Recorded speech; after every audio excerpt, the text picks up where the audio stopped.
రాబోయే రోజుల్లో ఆంధ్రప్రదేశ్ ఏఐగా మారుతుంది, ఆర్టిఫిషియల్ ఇంటెలిజెన్స్గా మారుతుంది. అంటే మన హ్యూమన్ బ్రెయిన్స్ అన్నీ కూడా ఒక ఇంటెలిజెన్స్ బ్రెయిన్స్గా తయారై ప్రపంచంలో అందరికంటే తెలివైన వాళ్ళు ఉండే స్థానం ఏదంటే దానికి చిరునామాగా ఈ ఆంధ్రప్రదేశ్ రాష్ట్రం ఉంటుంది. దానికి హెడ్ క్వార్టర్గా విశాఖపట్నం ఉంటుందని చెప్పి కూడా నేను మీకు తెలియజేస్తున్నా. ఇలాంటి లాభాలు ఒకరిద్దరికి కాదు, ఇండస్ట్రీ లేకపోతే స్టూడెంట్స్ లేకపోతే ఫ్యామిలీ, ఇవన్నీ కూడా ప్రతి ఒక్కరు కూడా పెను మార్పులు, అగ్రికల్చర్లో మార్పులు వస్తాయి, హెల్త్లో మార్పులు వస్తాయి. ఇంకో పక్క ఒక సెక్టర్ని కాదు, ఆల్ రౌండ్ అన్ని సెక్టర్లో పెను మార్పులు వస్తాయని చెప్పి కూడా నేను మీకు తెలియజేస్తున్నాను.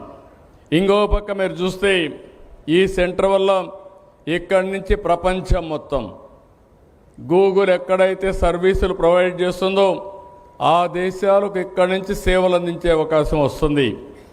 ఇక్కడ ఉండే యువత ఏఐ నేర్చుకుని వీళ్లే కాకుండా ఈ ఏఐ ఉపయోగించుకోవాలనుకునే ప్రతి ఒక్కరూ, ఈ డేటా సెంటర్ ఉపయోగించుకోవాలనుకునే ప్రతి ఒక్కరూ ఇక్కడ సంస్థలు పెట్టే పరిస్థితికి వస్తారు. అలాంటి పెను మార్పులకి నాంది పలుకుతుంది. ఇక్కడి నుంచి సబ్సీ ఏదైతే కేబుల్ ఉందో ఇది సింగపూర్ వరకు తీసుకుపోయి ప్రపంచం మొత్తం అనుసంధానం చేస్తారని చెప్పి కూడా నేను మీకు తెలియజేస్తున్నా.